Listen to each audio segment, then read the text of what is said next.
This is not the story of an ordinary man.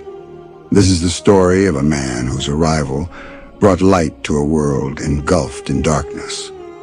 A man whose name beats in every heart, whose mercy was not limited to one tribe or nation, but embraced all of creation.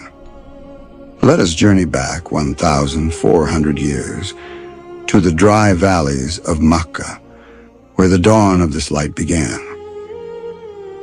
This is Makkah, a land once drenched in ignorance and cruelty, a place where idols were worshipped, where daughters were buried alive, where the powerful crushed the weak.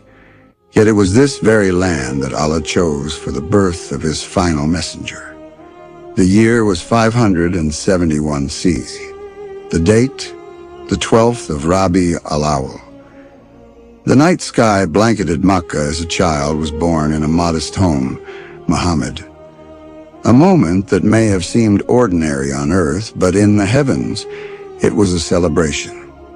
In the arms of Amina was the face that would become a mercy to the worlds.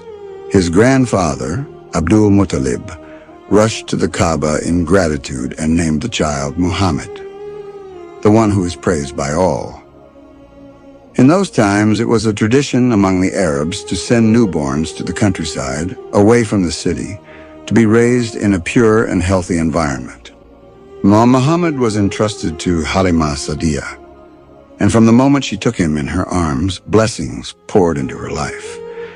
The dry land became green.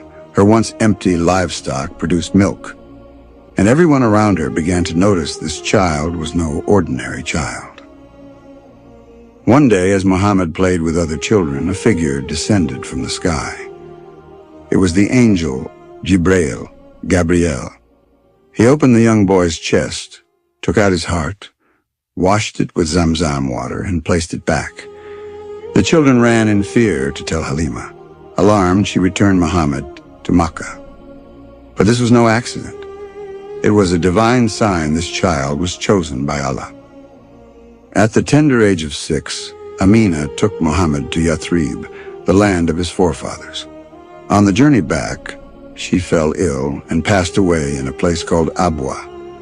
A child who had barely begun to understand the world had now lost his mother. His grandfather, Abdul Muttalib, took him in and cared for him lovingly. But just 2 years later, he too passed away. Now, at the age of 8, Muhammad was left an orphan alone in the world, but not truly alone. Allah was with him.